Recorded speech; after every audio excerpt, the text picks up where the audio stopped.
네, 오늘 말씀의 제목은 따질 수 없는 권위입니다. 바로 앞에 이제 19장에서 예수님께서 예루살렘에 입성하시는데 그 예수님은 이제 평화의 왕으로 예루살렘에 오시는 겁니다. 그러나 그 예루살렘의 주민들은 물론 그 예수님을 왕으로 구원자로 영접하는 제자의 무리들도 있었지만은 그러나 그 많은 사람들이 그 예수님을 알지 못하고 평화의 일을 알지 못하고 그래서 장차 멸망하게 될 것이 예수님을 통해서 선포되어지고 또 그 예수님은 그것을 생각하시면서 아주 우시며 예루살렘을 보시고 우시면서 탄식하셨죠. 그러나 예수님은 그 탄식하고 슬퍼하시는 데서 끝나지 아니하시고 그곳에서 또 새로운 시작을 정말 성전이 성전되게 하시고 예루살렘이 예루살렘 되게 하시는 그 일을 시작하셨습니다. 바로 그 일이 이 부패한 성전, 타락한 또 그 잘못된 그 성전이 바로 설 수 있도록 만민이 기도하는 집으로서 또 하나님의 말씀이 온전히 그곳에서 선포되어질 수 있도록 친히 그 성전을 정화하시고 또 그 속에서 하나님의 나라의 복음을 전파하시고 구원을 선포하셨습니다. 바로 이 모습이 이사야서 2장에 나왔던 율법이 시온에서 나오고 하나님의 말씀이 성전에서 나온다는 그 이상적인 그 성전의 모습이 회복되어지는 거죠. 그런데 이렇게 예수님께서 말씀을 가르치실 때에 유대 지도자들이 대제사장과 서기관들이 나와서 예수님과 시비하는 그런 상황이 오늘 본문 20장의 내용입니다. 먼저 1절과 2절에서 이 유대 지도자들이 예수님께 나와서 당신이 무슨 권위로 이런 일을 하느냐라고 예수님 앞에 질문을 던집니다. 20장 1절과 2절 보시면 하루는 예수께서 성전에서 백성을 가르치시며 복음을 전하실세 대제사장들과 서기관들이 장로들과 함께 가까이 와서 말하여 이르되 당신이 무슨 권위로 이런 일을 하는지 이 권위를 준 이가 누구인지 우리에게 말하라. 지금 이 유대 지도자들이 예수님께 와서 이런 질문을 하는 의도가 무엇이겠습니까? 그러니까 누가 했는지 진짜 궁금해서 알아보려고 물어보는 것일까요? 사실 이 대제사장과 서기관들은 자기들이 이 성전의 권한을 가지고 있는 자들이고 거기에 장사하는 사람들도 사실 자기들의 허락을 받아서 장사를 하는 사람들인데 예수님이 와서 지금 쫓아냈단 말이죠.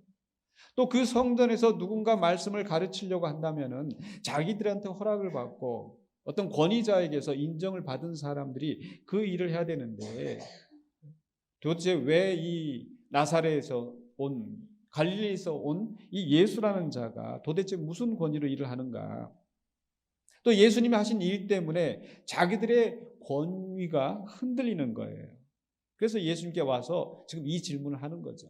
그러니까 정말 궁금해서 알아보려고 이 질문을 하는 게 아니라 지금 예수님 앞에 시비를 걸고 있는 거예요. 쉽게 말해서 우리도 누군가 나한테 이러쿵저러쿵 뭐라고 얘기를 하면은 뭐라고 이렇게 대꾸를 합니까?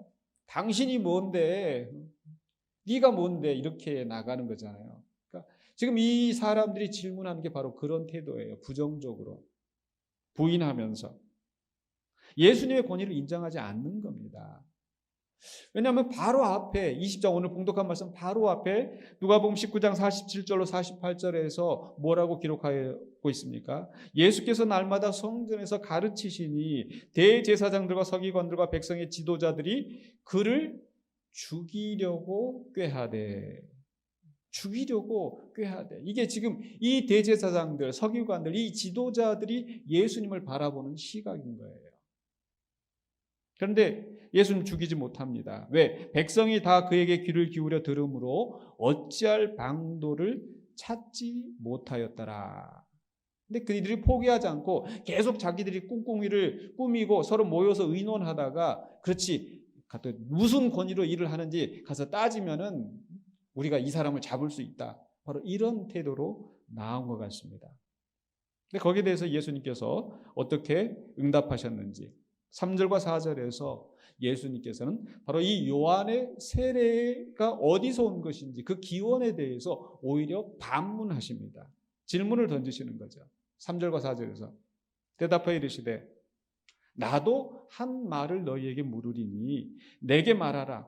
요한의 세례가 하늘로부터냐 사람으로부터냐? 여러분, 이 질문에 대한 답을 알고 계십니까? 지금 예수님이 이런 질문을 하셨다면 여러분 현장에 그 자리에 있다면 무엇라고 대답하시겠습니까? 요한의 세례가 하늘로부터일까요? 사람으로부터일까요? 사람으로부터예요? 하늘로부터예요? 그럼 예수님은 어떻게 생각하실까를 우리가 따져본다면, 예수님 직접적으로 말씀하지 않으셨지만은 여러분, 예수님이 요한에게 세례를 받으셨어요? 안 받으셨어요? 받으셨어요. 예수님이 요한에게 가서 세례를 받으셨어요. 근데 예수님이 요한에게 세례를 받으려고 나오니까 요한이 깜짝 놀라가지고 예, 아닙니다, 아닙니다 이렇게 했었잖아요. 그게 마태복음 3장 14절로 15절에 나오죠. 요한이 말려 이르되 내가 당신에게서 세례를 받아야 할 터인데 당신이 내게로 오시나이까. 예수님 뭐라고 말씀하십니까? 예수께서 대답하여 이르시되 이제 허락하라. 우리가 이와 같이 하여 모든 의를 이루는 것이 합당하니라 하시니 이에 요한이 허락한지라 해서 예수님께 세례를 베푸는 거예요. 이 말씀을 보면 지금 예수님이 요한의 세례를 인정하셨어요? 인정하지 않으셨어요? 하나님의 뜻을 이루는 것으로, 하나님의 의를 이루는 것으로 인정하셨단 말이죠. 그리고 예수께서 실제로 세례를 받으실 때 무슨 일이 일어납니까? 16절로 17절에 예수께서 세례를 받으시고 곧 물에서 올라오실새 하늘이 열리고 하나님의 성령이 비둘기같이 내려 자기 위에 임하심을 보시더니 하늘로부터 소리가 있어 말씀하시되 이는 내 사랑하는 아들이요 내 기뻐하는 자라 하시니라. 그러니까 예수님이 요한의 세례를 인정하실 뿐만 아니라 하나님도 요한의 세례를 인정하셨다고 우리는 말할 수 있을 것 같습니다. 그런데 예수님께서 지금 이 대제사장과 서기관들과 장로들을 향하여서 지금 이 질문을 하시는 의도가 무엇이겠습니까? 이 요한의 세례가 하늘로부터 왔다는 이 이야기를 하시려고 하신 게 아닐 거예요. 또 나중에 보면은 이 사람들이 대답을 못하게 이 궤변으로 지금 예수님께서 이 지금 당신의 권위에 대한 질문을 지금 회피하시는가, 대답하기를 회피하시는가, 그것도 아닐 것입니다. 지금 예수님이 하시는 이 질문을 던지시는 의도가 무엇일까 하는 것은 바로 그 다음에 이제 5절로 7절에서 그들의 대답을 통해서 우리가 유추해 볼 수 있습니다. 5절로 7절은 바로 이 요한의 세례가 어디서부터 온 것인지 그 기원에 대해서 이 유대 지도자들이 대답을 합니다. 5절과 6절에 그들이 서로 의논하여 이르되 만일 하늘로부터라 하면 어찌하여 그를 믿지 아니하였느냐 할 것이요.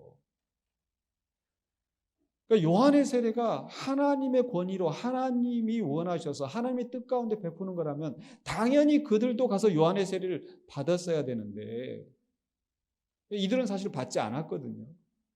근데 지금 뭐라고 대답을 해야 되지? 하늘로부터라고 대답할 수는 없을 것 같고, 그렇다고 해서 만일 사람으로부터라 하면 백성이 요한을 선지자로 인정하니 그들이 다 우리를 돌로 칠 것이라 하고, 그래서 결론은 뭐예요? 예수님 앞에 가서 뭐라고 대답을 합니까? 7절에 대답하되 어디로부터인지 알지 못하노라 하니, 알지 못한다고 하는 거예요. 자, 그렇다면 여기서 이 유대 지도자들의 대답에서 결국 무엇이 드러났습니까?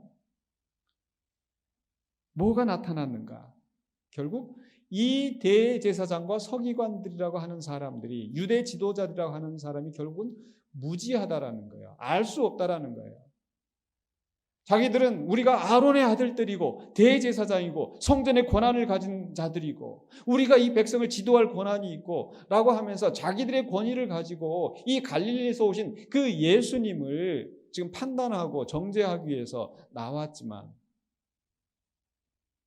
이 세례요한의 세례에 대해서조차 자기들은 알지 못한다는 거예요. 대답할 수 없다라는 거예요. 무슨 얘기냐면 사실 이 세례요한은 사람이잖아요. 여러분, 세례요한하고 예수님하고 비교할 수 있어요, 없어요? 비교할 수 없어요. 세례요한 자신도 그렇게 예수님에 대해서 이야기를 했거든요. 마태복음 3장 11절에 나는 너희로 회개하게 하기 위하여 물로 세례를 베풀거니와 내 뒤에 오시는 이는 나보다 능력이 많으시니 나는 그의 신을 들기도 감당하지 못하겠노라. 그는 성령과 불로 너희에게 세례를 베푸실 것이요. 그러니까 세례 요한 자신이 내가 베푸는 이 물세례를 이 내 뒤에 오시는 그분의 불세례 성령 세례에 비하면은 비교할 수도 없다. 그렇기 때문에 그분은 나와 비교할 수도 없는 분이시고 나는 그분의 신을 들기도 그분의 신발끈을 풀고 매기도 부족한 그런 사람이다 라고 하는 거예요. 그런데 이런 세례 요한의 물 세례조차도 이게 하나님으로부터 온 것인지 사람으로부터 온 것인지 대답하거나 판단하거나 거기에 대해서 뭐라고 왈부할 수도 없는 이 사람들이 감히 예수님 앞에 나와서 그 예수님의 권위에 대해서 묻고 따지고 판단할 수 있겠냐는 겁니다. 이게 말이 안 되는 거예요. 근데 사실 이들을 우리가 추정하건대 이들이 요한의 세례를 그럼 인정했느냐? 인정하지 않았어요. 하늘로부터 온 것이라고 그들은 세례를 받지 않았기 때문에 분명히 인정하지 않았는데 그렇다면은 만약에 자기들이 인정하지 않았다면 그러면 자기들이 이 백성을 인도하는 자들로서 지도자들로서 요한의 세례를 받지 말라고 요한의 세례는 사람으로부터 오는 것이라고 단호하게 이야기를 해야 되는데 정작 그렇게도 못하고 있는 거예요. 왜? 사람들이 자기들을 해칠까 봐 무서워서. 그러니까 이것도 아니고 저것도 아니고 아무것도 못하는 그리고 이 무지한 이 사람들이 지금 예수님 앞에 와서 예수님을 판단한다고 도대체 무슨 권위로 일을 하냐고 네가 뭔데 와서 이러고 있냐고 따지고 있다는 말씀인 거죠. 그래서 이들이 무지함이 드러났을 때 예수님께서는 8절에서 그 예수님의 권위에 대해서 예수님 자신이 말씀하십니다. 대답하십니다. 뭐라고 말씀하시는가? 20장 8절에서 예수께서 이르시되 나도 무슨 권위로 이런 일을 하는지 너희에게 이르지 아니하리라 하시니라. 말이 좀 달라요. 뭐냐면 나도 모른다라고 하지 않고 나는 알긴 아는데 너희에게 말하지 않겠다. 사실 이런 뜻이잖아요. 자, 그렇다면 그 질문을 우리가 받는다고 한번 생각해 보세요. 예수님이 무슨 권위로 누구한테 이 권위를 받아서 지금 성전에서 이런 일을 하고 계실까요? 여러분이 우리가 그 질문을 받는다면 뭐라고 대답하시겠어요? 예수님은 누구로부터 이 권위를 받았어요? 하나님으로부터. 예수님의 권위는 하늘로부터 오시는 거죠. 그러니까 예수님도 아마 예수님이 답변을 하신다면 우리 답변에가 나는 하나님의 아들이고 하나님과 동등한 자이고 요한복음에서 말씀하신 것처럼 아버지와 나는 하나다.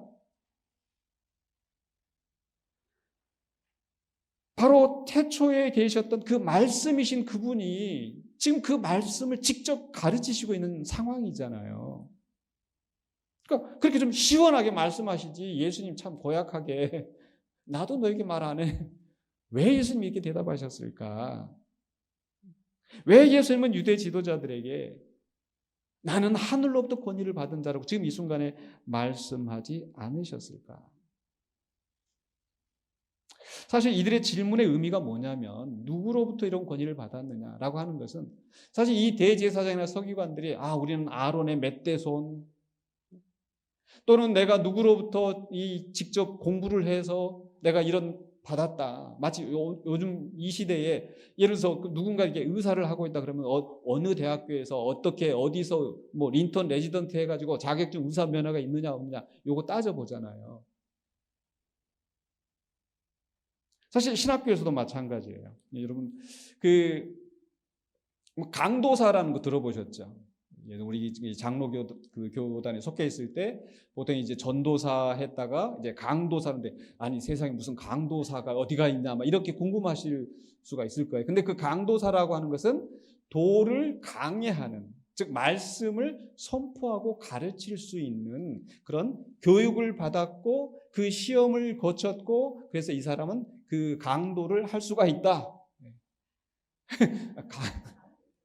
그런 의미에서 이제 강도사라고 한단 말이에요. 근데 그 강도사를 이제 어디에서 하냐면 이제 노예에서 하는 거예요. 그래서 꼭 이렇게 이제 어디서 내가 이렇게 목사 한 수 받았습니다. 강도사 이렇게 인허 받았습니다. 그러면 어느 노예에서 받았느냐 그 이제 증명서가 있어가지고 그걸 따지고 노예 옮길 때마다 이제 그거 서류 들이밀고 그렇게 하는 거예요. 만약에 그거 없이 이게 강단에서 설교를 하면은 이 설교하면 안 되는 사람이 했단 말이야. 이거 따지고 막 한단 말이죠. 자, 그런데 만약 이런 상황을 한번 생각해 보자면 예수님께서 우리 교회에 오셔가지고 이 강단에 오셔가지고 야, 오늘 주일 예배는 내가 설교를 해야 되겠다고 예수님께서 딱 설교를 하시는 거예요. 제가 이렇게 설교하러 딱 왔는데 이게 예수님이 와셔서 설교를 하시면은 제가 어떻게 해야 될까요? 당신이 누군데 여기서 이렇게 설교를 하고 있어요? 나는 지금 어디에서 지금 내가 신학교 가고 내가 지금 미국까지 유학 가고 박사학위 받은 사람, 내가 이런 사람이 내가 설교를 오늘 하려고 했는데 왜 당신이 지금 뭔데 와서 지금 여기서 설교를 하고 있냐고. 어디 강도사 인허 받은 거 내놓으라고. 어느 노회에서 목사 안수 받았냐고. 이게 말이 돼요, 안 돼요? 말이 안 되는 거예요. 그분은 하나님의 아들이시고 말씀이신 그분이 직접 그 성전에서 가르치시는데 대제사장들이 서기관들이 자기들의 그 알량한 권위, 알량한 배경을 지금 들이밀면서 나는 이런 사람인데 너는 도대체 누군데 이런 일을 하고 있느냐. 자기들의 기준으로, 자기들의 지식으로 판단하고 따지고 한다라는 거예요. 이게 맞아요, 안 맞아요? 제가 많이 배웠다고 예수님한테 가가지고 예수님 한번 그 강도사 인업증 내놓으라고 그것도 없는 사람이 무슨 설교를 하냐고 이럴 수 없다라는 거예요. 그래서 따질 수 없는 권위. 그런데 좀 이런 생각도 해봤습니다. 이 권위에 대해서 우리가 예수님에 대해서 따질 수 없는데 그렇다면 만약에 목사가 설교하는 것에 대해서 여러분 제가 이렇게 매주마다 이렇게 설교할 때 제가 설교하는 것을 두고 여러분 왈가왈부 따질 수 있어요, 없어요? 잘 대답하셔야 돼요. 일부 예배 때 이렇게 제가 그 질문을 던졌더니 있어요 하고 크게 대답하셔가지고 제가 너무 좀 너무 크게 대답하셨다고 제가 이렇게 했는데 사실 우리 김장로님이 오늘 이제 기도 가운데서 제가 이제 목사님이 선포하고 이럴 때 우리가 우리 생각으로 재단하고 따지지 않고 이렇게 그 기도가 저는 너무 감사하고 거기에 대해서 절대 트집자는 거 아닙니다. 사실 우리가 이제 목사가 이게 앞에서 선포할 때 마치 고넬료의 가정이 베드로를 불러다 놓고 그 무식한 베드로를 고넬료 이 인텔리가 불러다 놓고 많은 사람들이 우리가 하나님의 말씀을 들으려고 하나님 앞에 섰습니다 라고 하는 그런 태도로 사실 우리가 말씀을 듣는 게 굉장히 중요해요. 그런데 그렇다고 해서 목사가 내가 지금 하나님의 말씀을 선포하는데 어디다 토를 다냐고 이럴 수 있어요, 없어요? 없단 말이에요. 무슨 얘기냐면 목사가 지가 제 아무리 강도사 뭘 받고 뭐 박사 할아비 뭘 가지고 있다 하더라도 목사의 설교가 절대적일 수는 없어요. 왜 그렇습니까? 사람이니까 그래요. 사람이니까. 사람이기 때문에 실수할 수 있고 사람이기 때문에 잘못할 수 있고 사람이기 때문에 알고 있는 지식이 제한이 한계가 있고 그런데 예수님은 어때요? 예수님의 진리는 절대적이고 예수님의 권위는 절대적이란 말이죠. 근데 사람이 감히 거기에 절대적인 권위를 주장할 수 없다라는 거예요. 또 한 가지 말씀드리면 제가 이번에 우리 그 느헤미야 교회에서 이제 콜로키움 할 때 제가 우리 군산 영광교회에서 도대체 무슨 일이 있었냐 또 이런 과정을 겪으면서 어떤 것을 배웠고 또 교회가 어떤 방향으로 이제 나가려고 하느냐 이제 이런 것을 저한테 이제 발표를 해달라고 하셔서 다시 한번 쭉 그 아픈 과거를 돌아보면서 정리를 하고 이야기를 하는데 참 기가 막힌 것을 다시 한번 옛날에도 기가 막혔지만 다시 한번 생각하게 됐어요. 그게 뭐냐면은 우리 교회 옛날에 저희들이 분쟁이 일어나기 훨씬 전에 우리 교회 정관이 한번 2017년도에 개정된 것이 있었거든요. 근데 그 개정된 내용이 뭐냐면 이 공동회를 소집할 때의 문제였어요. 우리 헌법에 보면 그 당시에 교단 헌법에 보면 공동회 이제 교인들이 소집을 청원해도 이 당회가 결의를 해야 된다. 당회가 결의를 해야 소집을 할 수 있다. 이런 내용이었고 사실 우리가 지금 큰 문제가 됐었던 그 원인 중에 하나가 가장 핵심적인 문제가 뭐냐면 교인들이 공동회를 하자고 요청을 하는데 당회는 이거 안 된다라고 해서 그거 가지고 좀 부딪혔던 거잖아요. 핵심적인 문제 중에 하나가. 자, 그런데 제가 우리 그 개정하기 이전에 2017년도 개정하기 이전에 정관하고 개정하고 나서 우리 교회 정관이 뭐가 달라졌느냐? 그 전에 정관 2017년 이전에 2017년 3월 이전에 우리 교회 정관이 뭐였냐면은 당회가 결정하면 교인들은 거기에 이의를 제기할 수 없다. 절대적으로 순종해라. 이렇게 써져 있더라고요. 여러분 아셨어요? 기억나세요? 뭐 별로 그렇게 관심이 그냥 믿으니까 그렇게 해서. 그런데 저는 도대체 아니 어떤 사람들이 뻔뻔하게 당회가 결정하면 교인들은 군소리 하지 말고 이의를 제기할 수도 없다라고 이런 것을 이렇게 명문화해가지고 이렇게 적어놨을까. 감사하게도 그것을 딱 이제 빼고 우리는 이제 정관을 개정을 했는데 문제는 그 이후로 실제적으로 이런 문제가 부딪혔을 때 그 당회원 몇 명이서 당회의 말을 들어야지 이렇게 나와서 이게 사실 문제가 됐었던 거잖아요. 이야기가 좀 많이 빠진 것 같은데 초점은 사람의 권위는 절대적이지 않습니다. 절대 권력은 부패한다는 말도 있잖아요. 목사가 최선을 다해서 준비하고 하나님의 말씀을 선포하고 가르치고 하지만 그래서 우리 성도들도 정말 겸손하게 하나님의 말씀으로 받아들이고 하지만 그게 절대 흠이 없는 그런 말씀은 아니라는 거예요. 당회가 최선을 다해서 교회의 최선이 무엇인가를 생각하고 고심하고 의논하고 기도하면서 결정하지만 그게 절대적은 아니라는 거예요. 근데 그 이야기를 하자는 게 초점이 아니고 예수님의 말씀은 절대적입니까? 아닙니까? 하나님의 말씀은 절대적입니까? 아닙니까? 절대적이에요. 따질 수 없는 권위예요. 따질 수 없는, 의심할 수 없는 말씀이라는 거예요. 그 권위 앞에 우리는 어떻게 해야 될까요? 절대적으로 순종해야 돼요.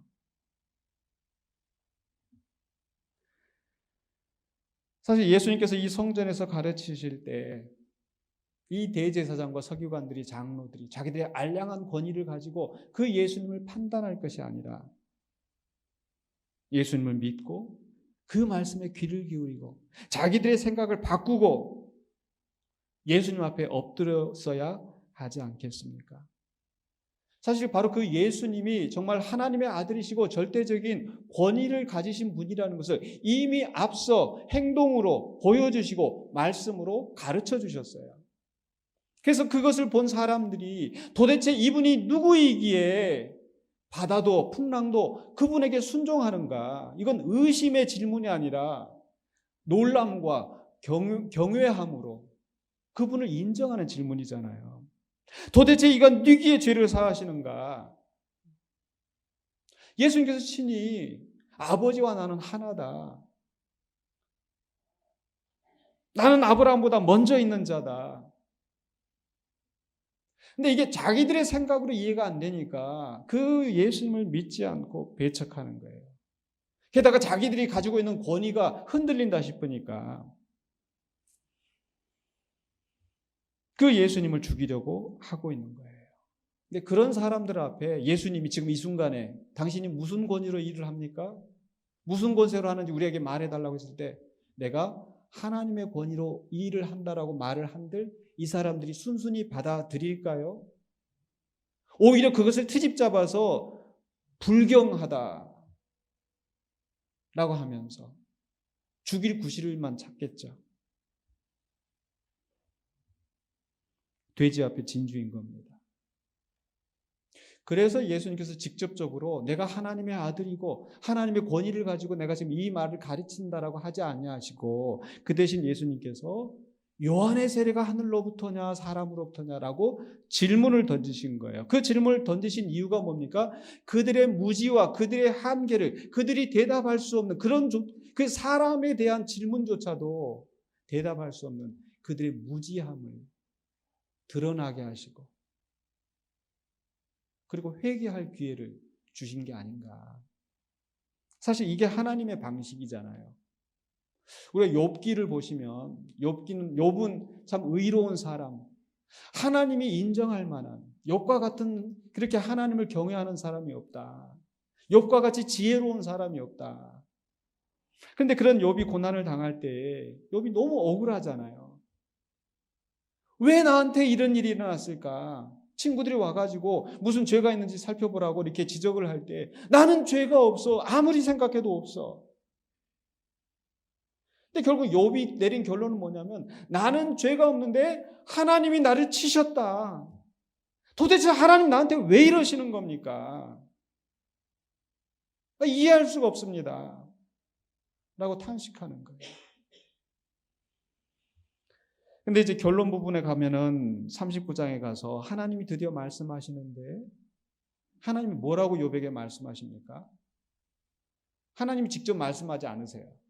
니한테 왜 일이 일어났냐면 이렇게 말씀하지 않고 내가 땅에 기초를 놓을 때 네가 어디 있었느냐? 네가 바람에 가는 길을 아느냐? 질문을 던지시는 거예요. 근데 그 질문 앞에 그 질문을 이렇게 다 던지시고 나서 욥기 40장 1절로 2절에 보면은 여호와께서 또 욥에게 일러 말씀하시되 트집 잡는 자가 전능자와 다투겠느냐. 지금 욥이 하나님을 향해서 지금 트집 잡고 있는 이 상황에서 네가 전능자와 다투겠느냐? 하나님을 탓하는 자는 대답할지니라. 네가 한번 대답해 봐. 욥이 뭐라고 대답해요? 3절로 4절에서 욥이 여호와께 대답하이르되 보소서 나는 비천하오니 무엇이라 주께 대답하리이까 손으로 내 입을 가릴 뿐이로소이다. 사실 하나님이 욥한테 너 비천하지 않냐 이렇게 하지 않으시고 처음 시작할 때부터 욥과 같이 지혜롭고 참 의로운 자가 없다라고 세상에서 가장 의로운 사람이라고 말씀하셨잖아요. 그 욥을 향해서 하나님 네 비천하다 이렇게 말씀 한마디도 안 하셨는데 하나님이 하신 놀라운 일을 보고 나니까 내가 정말 비천한 사람이구나. 내가 뭐라고 하나님 앞에 따질 수가 없겠구나. 이게 느껴지는 거예요. 그리고 나서 41장에서 하나님 또 다시 말씀하십니다. 말씀하시는데 그 모든 말씀을 하신 후에 욥이 결국 결론적으로 고백하는 말이 무언가 42장 2절로 3절에 주께서는 못하실 일이 없사오며 무슨 계획이든지 못 이루실 것이 없는 줄 아오니 무지한 말로 이치를 가리는 자가 누구니까 나는 깨닫지도 못한 일을 말하였고 스스로 알 수도 없고 헤아리기도 어려운 일을 말하였나이다. 최고로 지혜롭고 최고로 의로운 이 욥이 나는 하나님 앞에 내가 깨닫지도 못한 말을 내가 함부로 뱉었습니다. 내가 잘못했습니다. 그래서 4절로 5절에서 내가 말하겠사오니 주는 들으시고 그러니까 내가 말하면 하나님 들으세요가 아니라 하나님 진심으로 내가 고백합니다. 하나님 이게 내 심정입니다라고 고백하는 그 말이에요. 내가 주께 묻겠사오니 주여 내게 알게 하옵소서. 나는 모릅니다. 나는 무지합니다. 하나님 알게 해주세요. 내가 주께 대하여 귀로 듣기만 하였사오나 이제는 눈으로 주를 배움나이다. 이제 정말 하나님이 어떤 분이신지 확실히 알겠습니다. 그러면서 하는 말이 42장 6절에 그러므로 내가 스스로 거두어 드리고 내 말을 거두어 드리고 티끌과 제 가운데에서 회개하나이다.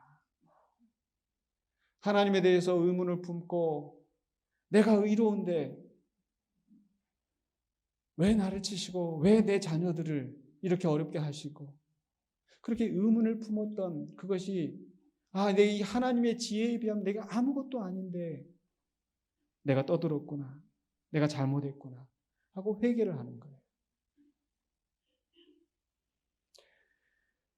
바로 예수님의 질문 앞에서 짧은 한마디의 질문이지만 이 대제사장들과 서기관들과 장로들은 자기들의 무지함을 깨닫고 좀 우리가 알지 못합니다라고 했다면 예수님 우리의 말씀을 듣겠습니다 라고 회개하고 나왔더라면 그들의 운명이 그들의 삶이 달라지지 않았을까요?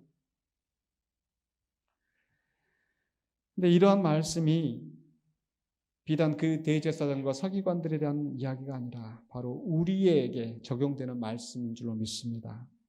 즉 예수님의 권위 앞에서 우리는 어떤 자세를 취해야겠습니까? 예수님의 권위는 따질 수 있어요, 없어요? 하나님의 말씀에 대해서 우리가 토를 다할 수 있어요, 없어요? 따질 수 없는 권위라는 거예요. 예수님의 말씀은, 예수님의 가르치심은 절대 진리라는 겁니다. 그 절대 진리의 말씀 앞에서 우리는 겸손하게, 내가 이해하지 못한다 할지라도, 내가 받아들일 수 없는 것이라 할지라도, 내 속에는 너무나 억울하고 속상한다 할지라도 하나님이 뭔가 뜻이 있으시겠지? 하나님이 지혜로우시니까, 하나님이 의로우시니까, 하나님이 선하시니까.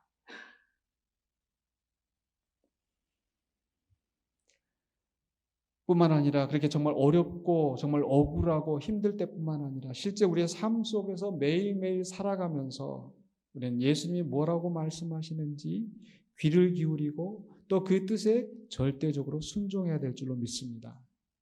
내 알량한 권위로, 내 지식으로 판단하거나, 내가 예를 들어서 우리가 자녀에 대해서 이해할 때 내가 하나님 어떻게 해야 될까요? 내가 무슨 말을 해야 될까요? 예수님은 애도 안 키워봐서 모르실 거야. 예수님은 나처럼 시집살이도 안 해봐서 모르실 거야. 하나님은 나처럼 이 직장생활 이런 거 견뎌봤겠어, 하나님이? 그럴 수 있어요, 없어요? 내가 지금 이거 한 지 몇십 년인데, 내가 이 전문가인데.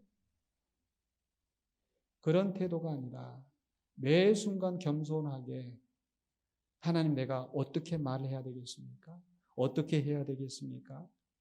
물론 그 순간마다 하나님께서 그래, 오늘은 동쪽으로 가거라 이렇게 대답하지는 않으시겠죠.